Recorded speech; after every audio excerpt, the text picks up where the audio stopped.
अब देखते हैं उदाहरण 2। 30 सेमी त्रिज्या के एक ठोस गेलो गोले को पिघलाकर उससे 10 सेमी त्रिज्या वाले तथा 6 सेमी ऊंचाई वाले ठोस वृत्ताकार बेलन बनाए गए हैं। उससे बनने वाले वृत्ताकार बेलनों की संख्या ज्ञात कीजिए। अब पूरा क्वेश्चन देखिए क्या क्या है। 30 सेमी त्रिज्या का एक ठोस गोला है, उसको पिघलाते हैं। किसको पिघलाना है? कितनी त्रिज्या का गोला है? 30 सेमी त्रिज्या का एक गोला है। उस गोले को क्या करना है? पिघलाना है। और पिघला के क्या बनाना है? उससे 10 सेमी त्रिज्या वाले 6 सेमी ऊंचाई वाले बेलन बनाने। तो गोला बड़ा है, उस गोले को पहले पिघला दिया, फिर छोटे छोटे बेलनाकार 10 सेमी त्रिज्या और 6 सेमी ऊंचाई वाले बेलन के आकार वाले मतलब वृत्ताकार बेलन बनाए गए हैं। तो गोला था, उससे क्या पिघला के बनाया गया? बेलन। तो कितने बेलन बनेंगे ये पता करना है। तो पहले देखते हैं कि गोले की त्रिज्या कितना है? 30 सेमी। बेलन की त्रिज्या कितना है? 10 सेमी। अब यहाँ देखिए, जैसे गोले की त्रिज्या को स्मॉल आर से प्रदर्शित किया तो बेलन की त्रिज्या को कैपिटल आर से प्रदर्शित किया। अब आप चाहे तो इसको R1 से बोल सकते हैं, इसको स्मॉल R2 से बोल सकते हैं, लेकिन दोनों को स्मॉल r से प्रदर्शित नहीं कर सकते क्योंकि दोनों अलग अलग मान है ना। तो एक को R1 एक को R2 बोल सकते हैं, या एक को स्मॉल r एक को कैपिटल R बोल सकते हैं। जैसे इसमें देखिए, गोले की त्रिज्या को स्मॉल r से प्रदर्शित किया तो बेलन की त्रिज्या को कैपिटल R से प्रदर्शित किया। और ऊंचाई कितना दिया है?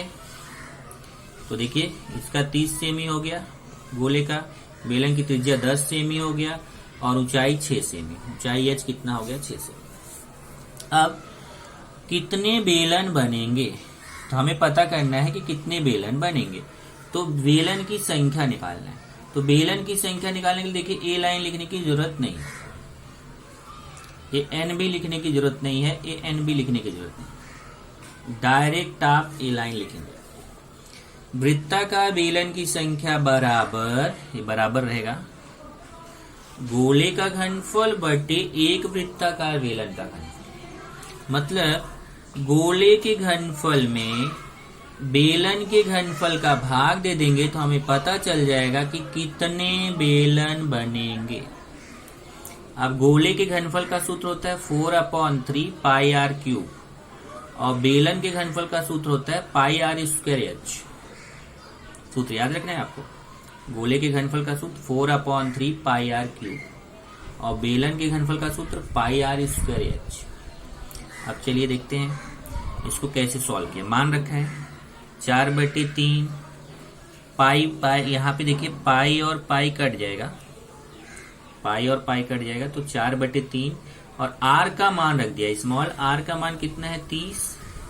स्मॉल r का मान रख दिया 30, उसके ऊपर क्यूब लगा तो क्यूब लगा दिया, बटे फिर कैपिटल R का मान है 10, तो कैपिटल R का मान रख दिया 10, उसके ऊपर स्क्वायर गुणे h का मान, कैपिटल H का मान है 6, तो कैपिटल H का मान रख दिया 6।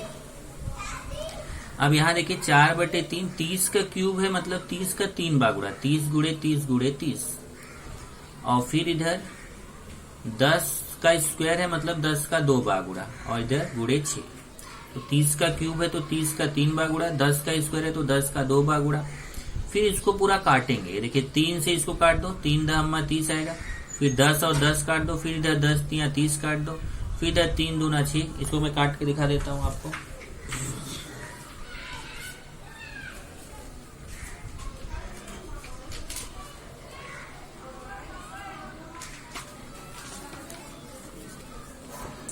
चार बटे 3 गुणे 30 गुणे 30 गुणे 30 बटे 10 गुणे 10 गुणे 6। देखिए इसको काट के मैं दिखाता हूँ।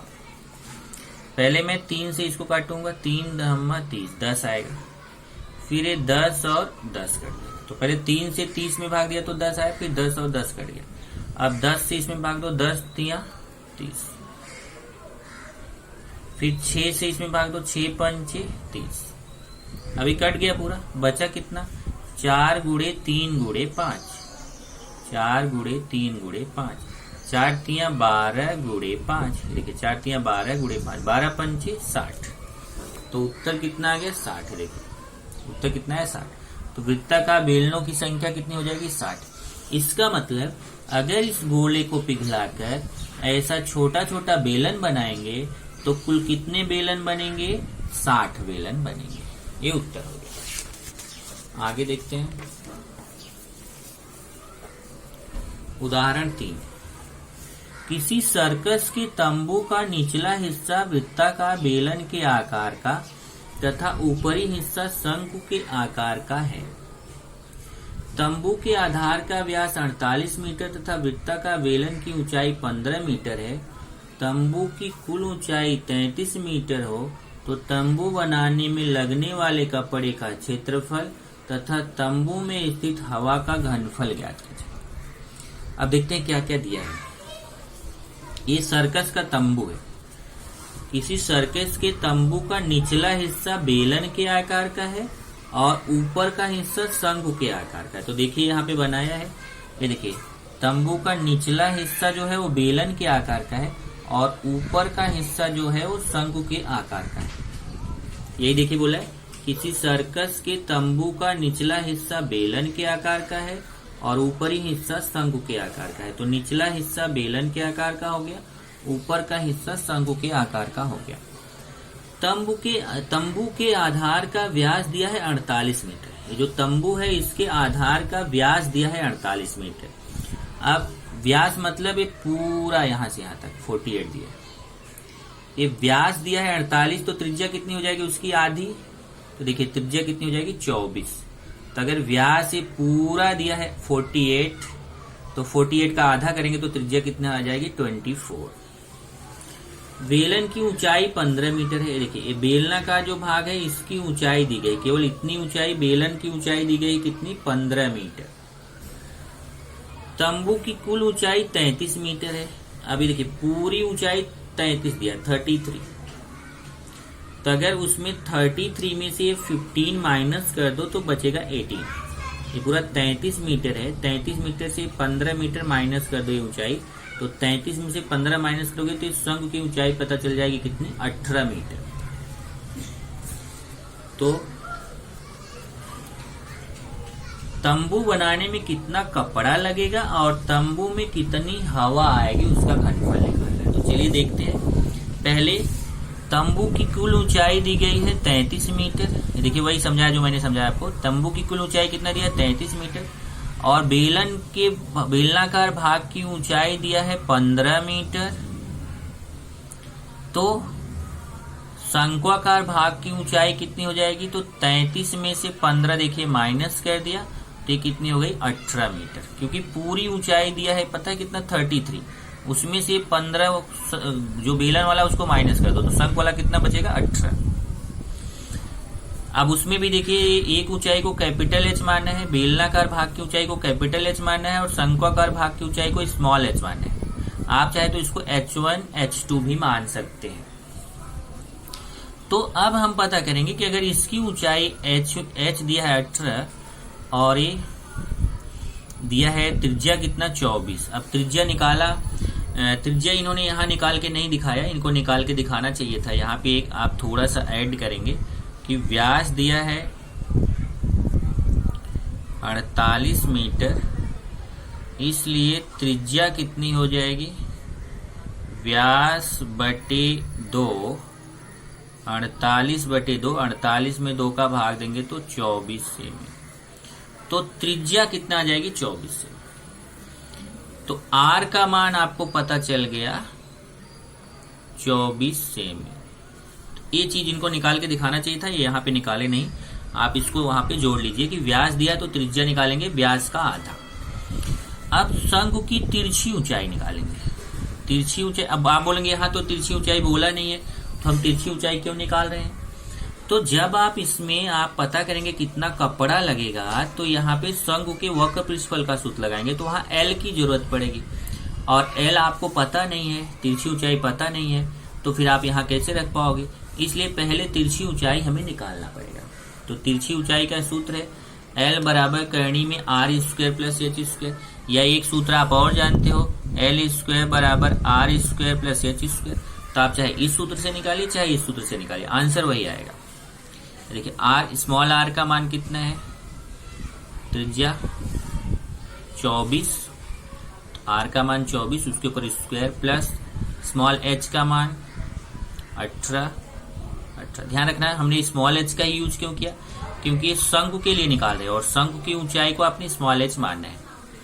24 का स्क्वायर 576 होता है, 18 का स्क्वायर 324 होता है।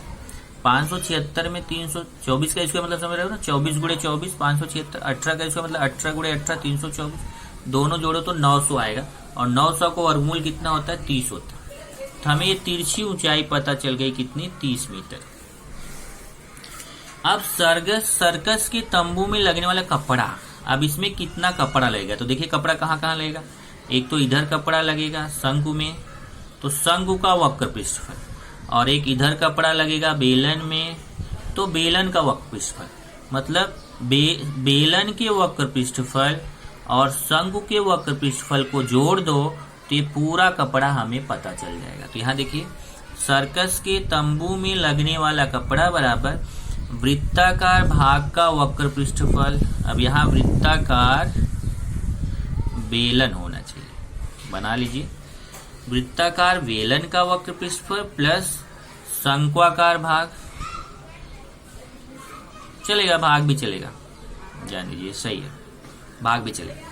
वृत्ताकार भाग का वक्र पृष्ठफल प्लस शंक्वाकार भाग का वक्र पृष्ठफल, मतलब ये क्या बोल रहे हैं कि जो वृत्ताकार, नहीं बेलन बनाओ इसको, ये क्या बोल रहे हैं, वृत्ताकार बेलन जो है उसका वक्र पृष्ठफल प्लस ये जो शंक्वाकार भाग है, शंकु वाला भाग है, उसका वक्र पृष्ठफल। तो यहाँ असल में पूरा ऐसे लिखना चाहिए, वृत्ताकार बेलन के भाग का वक्र पृष्ठफल। तो आप जरा यहाँ देखिए, वृत्ताकार बेलन के भाग का वक्र पृष्ठफल प्लस शंक्वाकार भाग का वक्र पृष्ठफल, या इतना कुछ नहीं, सिंपल में लिखो बेलन का वक्र पृष्ठफल प्लस शंकु का वक्र पृष्ठफल, सबसे सिंपल, बेलन का वक्र पृष्ठफल प्लस शंकु का वक्र पृष्ठफल। अब बेलन का वक्र पृष्ठफल का सूत्र क्या होता है, 2 पाई RH, बेलन का वक्र पृष्ठफल क्या होता है, 2 पाई RH, और शंकु का वक्र पृष्ठफल क्या होता है, पाई RL। ये सूत्र आपको याद रखना है, चलिए मान रखते हैं।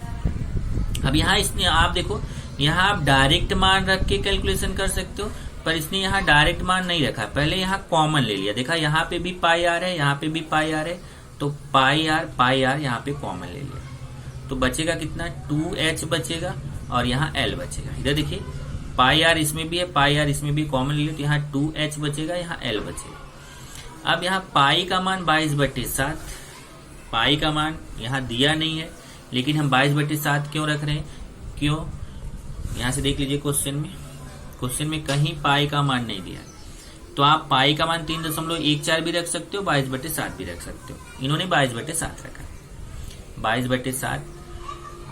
फिर यहाँ देखिए गुणे आर, पाई का मान 22/7, यहाँ गुणा छिपा हुआ आर का मान, स्मॉल आर का मान तो 24 है, स्मॉल आर का मान 24 रख दिया, फिर ब्रैकेट 2 गुणे कैपिटल एच का मान, कैपिटल एच का मान देखिए 15 है, तो कैपिटल एच की जगह 15 प्लस एल का मान अभी हमने निकाला 30, एल का मान 30 रख दिया।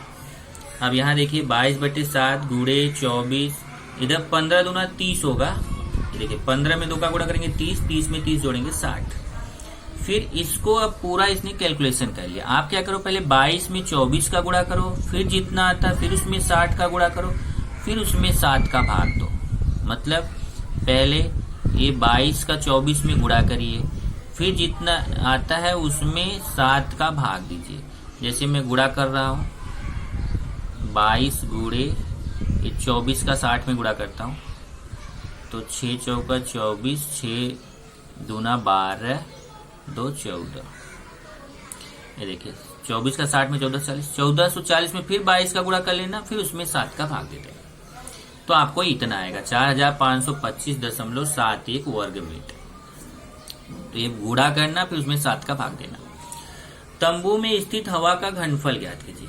अब इसमें कितना हवा आएगा, तो जैसे अभी देखो आपने निकाला कि शंकु का वक्र पृष्ठफल और बेलन का वक्र पृष्ठफल निकाल के जोड़ा, वैसे इसमें भी बेलन का घनफल और शंकु का घनफल निकाल के जोड़ लेंगे तो पता चलेगा कितनी हवा आएगी। तो तंबू में स्थित हवा का घनफल, वृत्ताकार भाग का घनफल, अब यहाँ पे भी वृत्ताकार बेलन,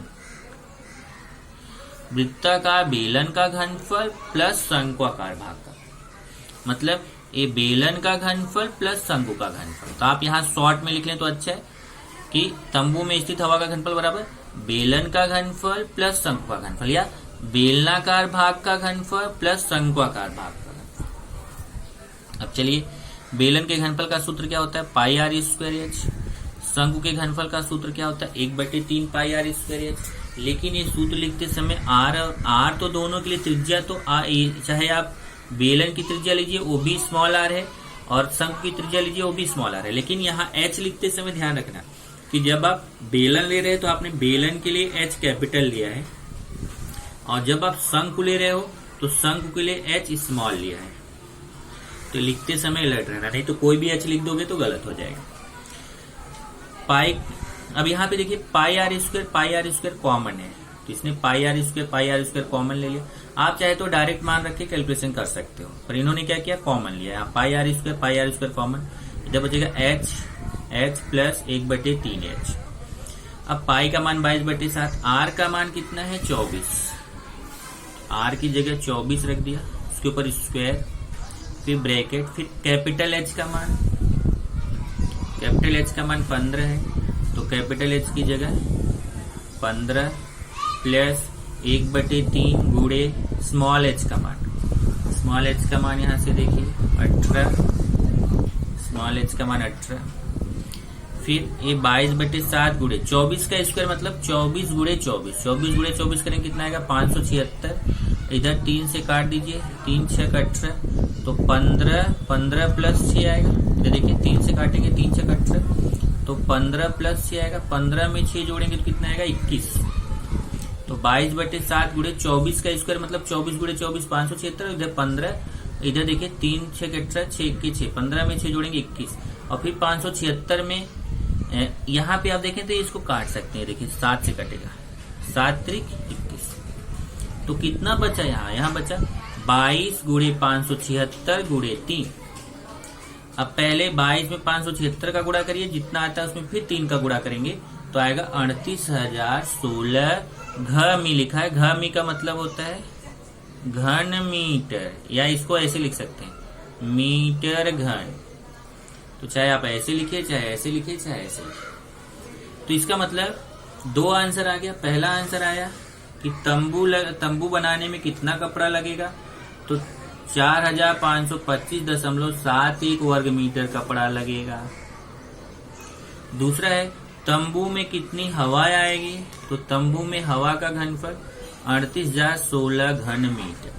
यही ध्यान रखना, पृष्ठफल निकाल रहे हो तो वर्ग मीटर लिखना है, घनफल निकाल रहे हो तो घन मीटर लिखना है।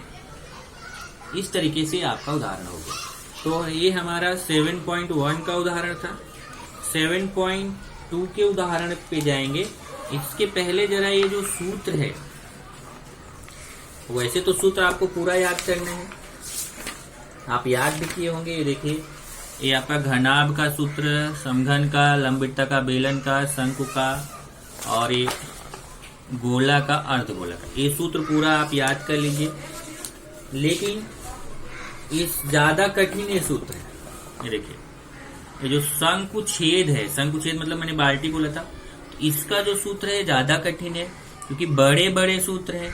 लेकिन ये सूत्र आप याद कर लो कि शंकुछेद की तिरछी ऊंचाई का सूत्र ये है, शंकुछेद का वक्र पृष्ठफल का सूत्र है, शंकुछेद के संपूर्ण पृष्ठफल का इतना बड़ा सा सूत्र है, शंकुछेद के घनफल का सूत्र। तो अगले लेक्चर में, मैथ्स 2 के लेक्चर में, आप ए वाला सूत्र जरूर याद करके रखिएगा, क्योंकि ए वाला सूत्र आप याद करके रखेंगे तो हम यहाँ उदाहरण 1 और उदाहरण 2 आपको समझाएंगे, और उदाहरण 1 और उदाहरण 2 उसी पे डिपेंड है। साथ ही साथ आप अगले लेक्चर में द्वैत्रिज्य क्या होता है ये मैंने लिखा के दिया है, सब पढ़ लीजिएगा। साथ ही द्वैत्रिज्य के क्षेत्रफल का सूत्र, वृत्त के चाप के माप का सूत्र, ये सब आप पढ़ के रखेगा। द्वैत्रिज्य के क्षेत्रफल का सूत्र, वृत्त के चाप के माप का सूत्र, साथ ही वृत्तखंड। तो द्वैत्रिज्य का क्षेत्रफल, वृत्त के चाप के माप का सूत्र और ये वृत्तखंड के क्षेत्रफल का सूत्र आपको बताया गया था। ये सूत्र आप याद करके रखेंगे। तो फिर अगला जो लेक्चर होगा उसमें हम 1.2 से जो आपका उदाहरण रहेगा उसको आपको समझाएंगे।